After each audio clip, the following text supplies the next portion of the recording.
Madame, Messieurs, bonjour, bon début d'après-midi. Nous sommes le mardi 5 février 2019. Vous écoutez le 102.3 FM, Radio Centre-Ville, la radio communautaire et multilingue de Montréal, émettant depuis 1975. Cela fait déjà 44 ans que nous existons sur la bande FM, votre unique radio communautaire et multilingue en Amérique du Nord. Aujourd'hui, c'est Vivement français, comme vous le savez, tous les mardis à 13 heures rentre en onde votre émission préférée, l'émission Vivement en français. Je commence avec la pensée du jour. Voir grand n'est pas le fait de vouloir posséder beaucoup de biens, mais c'est être capable de voir les difficultés, autrement dit, c'est être capable de voir les opportunités à travers les difficultés. Je reprends pour vous. Voir grand n'est pas le fait de vouloir posséder beaucoup de biens, mais c'est être capable de voir les opportunités à travers les difficultés. C'est une pensée de Wadner Isidore tirée de son recueil de pensées positives à l'assaut du bonheur, le tome 2. Le mot du jour, c'est excellence, c'est caractère de la chose ou de la personne qui correspond presque parfaitement à la représentation idéale de sa nature, de la fonction ou qui manifeste une très nette supériorité dans tel ou tel domaine. Et c'est Aristote qui a dit l'excellence, c'est ce que nous faisons chaque jour. Nous allons observer notre première pause et l'on vous revient avec nos invités du jour. Et nous allons avoir la chronique du jour, la chronique antiparasitaire avec Pierre-Martin Joubert. Mais c'est après la pause. À tout à l'heure. Bonjour Oui, Pierre-Martin. oui, bonjour aux auditeurs, bonjour à toi Wagner. Comment ça va mon cher? Une espèce de grippe rhume qui m'a pris par surprise. J'ai pas eu le temps de me retourner, mais il m'avait déjà atteint. Ça arrive mon cher, c'est la saison, donc c'est à toi de faire attention. Hein. C'est ce que je fais. Alors Pierre-Martin, comme je l'ai annoncé tantôt, donc aujourd'hui tu vas nous parler des questions relatives aux parasites de garde-manger. Avant tout, c'est quoi parasite de garde-manger? Je vais déjà te dire que je réponds à des questions que des gens m'ont posées sur mon site internet, sur Facebook ou en direct là-dessus. Ils m'ont dit, mais j'ai dans ma cuisine, là, dans mon garde-manger, j'ai des petits papillons qui s'envolent. Ça vient de quoi? Je regarde, j'ai des espèces de petits insectes qui sont rouges, qui sont bruns. C'est quoi? Bon, ce sont soit des pyrales pour les petits papillons. On appelle ça comme ça, pyrale indienne ou pyrale méditerranéenne. C'est juste les couleurs qui changent là-dessus. Et pour les autres, ce sont des triboliums de la farine. Les pyrales vont se retrouver, c'est rentré avec une larve, c'est rentré avec un cocon qui va être tout simplement dans une boîte. La larve va pouvoir rentrer tout simplement entre les deux morceaux d'une boîte, là, les deux rebords, et puis on ramène ça à la maison. On s'en aperçoit peut-être pas immédiatement. Puis, de temps en temps, on va voir un petit cocon entre l'angle du mur et du plafond. On va voir quelques papillons qui sont là. Puis quand on ouvre une boîte de biscuits, quand on ouvre des céréales, quand on ouvre, en fait, tout ce qui est farineux, et il y a énormément de choses. Une tablette de chocolat, c'est farineux. Les biscuits, la farine en tant que telle, il y a plein de choses qui sont à base de farine. Ben, ils s'attaquent à ça. Et là, on va voir, on va ouvrir les céréales, puis il va y avoir des espèces de filaments à l'intérieur, ou si on voit pas les filaments, le goût vient de changer. Donc ça, pour éviter ça, le plus simple, c'est quand on arrive à la maison, qu'on a acheté donc ces boîtes de céréales, c'est de regarder, d'ouvrir, de regarder le sachet plastique. Est-ce qu'il y a des petits trous ou pas dans ce sachet plastique? Parce que les larves sont capables de gruger ce plastique-là. Donc ça, on prend la boîte, on vire, et on va mettre ça dans une petite boîte en plastique qu'on va fermer. Il y a une très grande marque très connue là-dessus, je ne nommerai pas. Il y a d'autres concurrents qui sont aussi efficaces. Donc on les met directement dans ces boîtes-là. Ça permet de complètement isoler s'il y en a une qui est atteinte. Et de pas laisser ça prendre. Et c'est pareil pour les autres petits insectes qu'on appelle des triboliums. Alors ça peut arriver aussi avec l'alimentation animale. Il y a quand vous allez dans un magasin, une grande surface ou n'importe quoi, et que vous êtes dans l'alimentation animale, puis vous voyez des petits papillons qui sont là, qui flottent, ben c'est ça. Ok. Ça fait partie des pyrales là-dessus. Et donc c'est véritablement faire cette prévention. Maintenant, une fois qu'on en a, qu'est-ce qu'on fait? Oui, ce serait ça ma prochaine question. Donc, si on est déjà infesté, donc peut-être qu'on n'a pas été prudent ou on ne savait pas comment éviter cela. Une fois c'est arrivé, comment on peut régler le problème? Alors, on va faire le tour de toutes les boîtes. On va sortir tout ce qu'on a dans le garde-manger. Et on va faire le tour une après l'autre pour voir à quel endroit on a des traces de larves, des petits insectes, des choses comme ça, ou des petits cocons. Vraiment le cocon, là, comme un papillon, comme vraiment ça, à l'intérieur de ces boîtes-là. Une fois qu'on a vu qu'il y en a eu, on prend le sac, on jette, et ainsi de suite. Et celles où il n'y a rien, on met ça dans les boîtes plastiques. Maintenant, sur les étagères, on a la structure de l'étagère là-dessus, la structure du meuble. Il y a les étagères, on enlève l'étagère et on va passer l'aspirateur. On va passer un appareil à vapeur.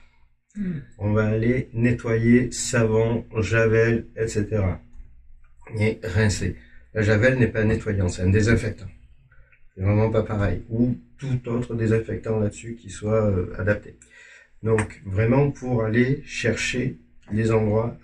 Il faut vraiment aller partout. Même au niveau du sol. Pourquoi? Parce qu'il y a toujours une fente, une fissure, quelque chose comme ça. Donc, une fois qu'on a remis tout ça dans des boîtes plastiques et on est sûr qu'il n'y a rien, mais c'est les 2-3 qui vont rester, ils vont plus rien avoir à trouver à manger. Donc, ils vont mourir là-dessus. Donc, c'est vraiment cette étape-là pour arriver chercher. L'aspirateur est une grande aide.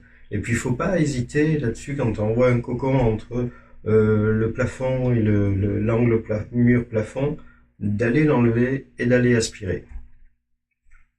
Alors, Pierre-Martin, s'il s'agit de fourmis, comme je le disais tantôt, donc quand l'hiver part, arrive le printemps, donc on se trouve à être envahi par des fourmis noires.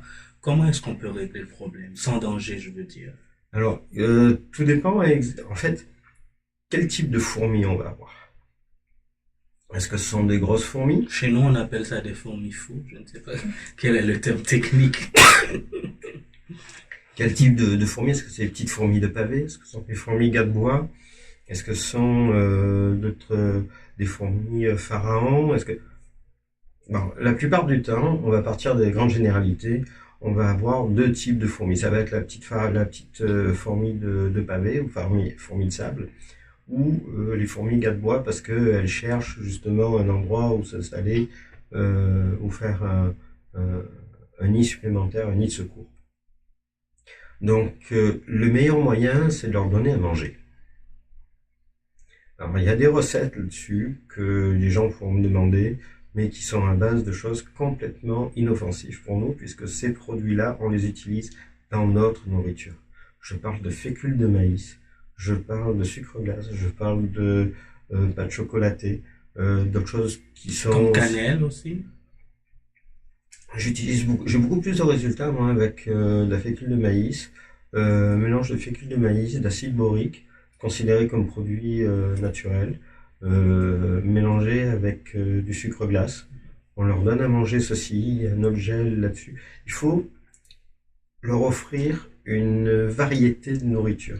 Tu parles d'acide borique, où est-ce qu'on peut bien trouver ça? L'acide borique, on peut trouver ça en pharmacie. En vente libre. Tout simplement, là en poudre, il n'y a aucun problème avec ça. Mais il faut respecter un certain nombre de dosages.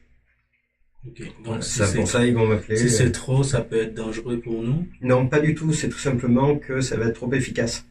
Et les fourmis vont s'apercevoir qu'en récupérant ça, elles meurent. Donc, elles vont plus le manger. Il faut juste mettre le dosage nécessaire pour les attirer et qu'elles comprennent pas pourquoi certaines qui sont venues prendre ce repas-là sont toujours en vie et d'autres meurent. Donc, non, c'est qu'ils ont pris quelque chose d'autre ailleurs. Mais par contre, là, c'est bon. Okay. On leur offre un petit buffet chinois, quoi, si on le fait.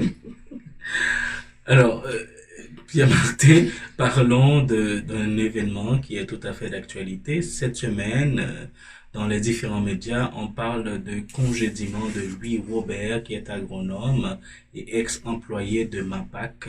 Est-ce que tu pourrais nous en dire plus? Alors, le MAPAC, c'est le ministère de l'alimentation, de l'agriculture, de la pêche et de l'alimentation du Québec. Donc, c'est un organisme qui est censé protéger les citoyens contre tout abus. Or, il se trouve que le MAPAC suit les recommandations pour tout ce qui est semences et produits autorisés d'un organisme, d'une association qui s'appelle le Sérum, qui est financé à pratiquement 60-70%, 68% pour être exact, par le ministère. Donc c'est quasiment un organisme du ministère. Or, il se trouve que le représentant du MAPAC dans le conseil d'administration n'est que là, histoire d'occuper une chaise. Donc, tous les autres sont des représentants des producteurs de céréales, de graines, et de la pétrochimie, des insecticides. Donc, en fait, on se pose la question, qui est censé être protégé là-dedans? Parce que monsieur Louis Robert a fait, d'après Radio-Canada et le reportage de Radio-Canada, tout simplement une enquête assez poussée et a signalé à ses supérieurs qu'il y avait un certain nombre de dysfonctionnements et qu'il y avait des choses qui n'étaient pas correctes là-dessus. Et vu qu'il voyait rien venir, qu'il n'y avait rien qui se passait, mais il en a informé à ce moment-là les médias. Ce qui est normal pour moi dans le sens de la protection de la vie et la protection des gens.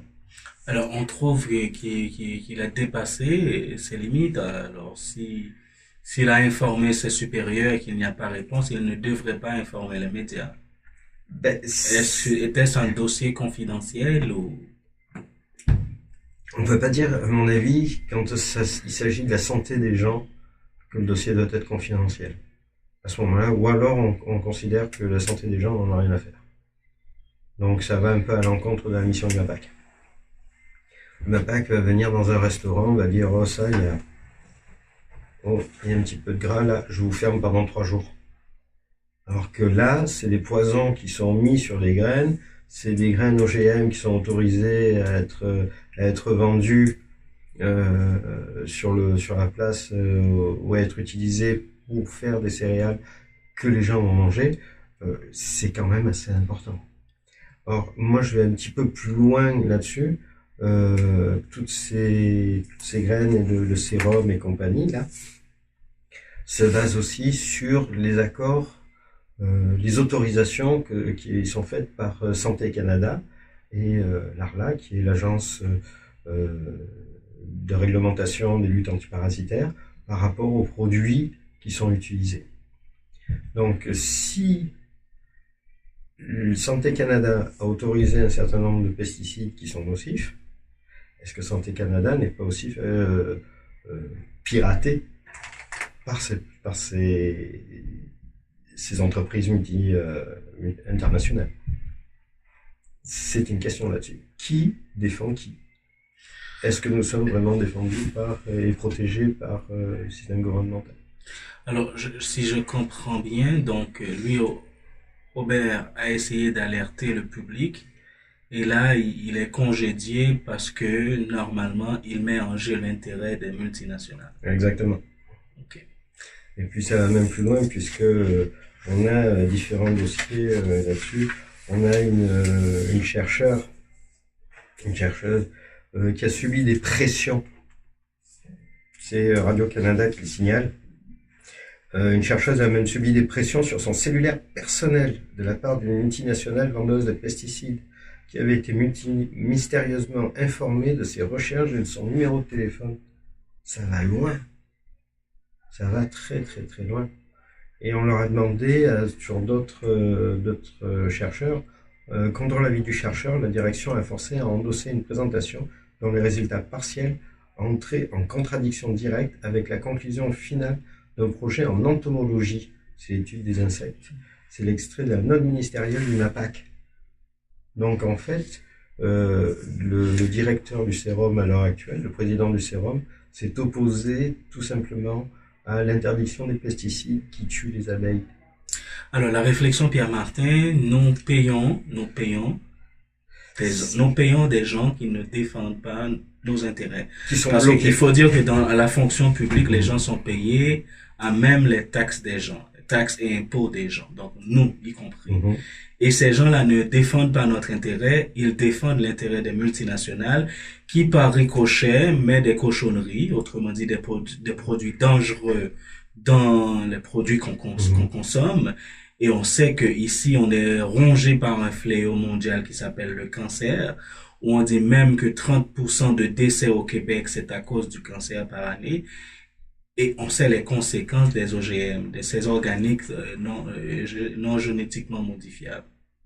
Et en plus de ça, les pesticides sont pour grande majorité, en cause dans les cancers, Alzheimer, TDAH, Parkinson, etc., etc. Donc c'est pas exactement qu'on paye des gens qui ne nous font pas, qui ne défendent pas nos intérêts. Qui ne défendent pas, c'est que les gens qui défendent sont mis au banc. Et l'organisation de tout ça fait que ce sont les multinationales qui détiennent les verrous là-dessus. Pourtant, c'est payé par nos propres deniers. Donc il y a une grosse réflexion. Excusez-moi, il y a une grosse réflexion là-dessus à avoir. Et puis. Alors Pierre Martin, il va falloir qu'on reparle une prochaine fois puisque l'heure de la chronique c'est déjà terminé. Alors merci Pierre Martin d'être passé et donc on se donne rendez-vous le mois prochain pour une autre chronique. Il n'y a pas de souci. Puis la chronique va passer donc là je vais mettre ça en ondes puisqu'on le filme comme à chaque fois. Dans le courant de la semaine. Alors, merci Pierre Martin. Merci à toi. Pierre Martin, Joubert de Ducerin et associé et spécialiste antiparasitaire. Donc, les coordonnées Pierre Martin, si les gens veulent vous contacter. Alors, mon numéro de téléphone, c'est le 514-802-7564. Et le site internet? Dusaurin.com. DUSAURIN.com. Alors, merci, mesdames, messieurs. Restez branchés. Au retour de la pause, nous allons recevoir une autre invitée et on va parler d'autres sujets. Je vous laisse encore avec William Deslauriers. Je lève mon verre.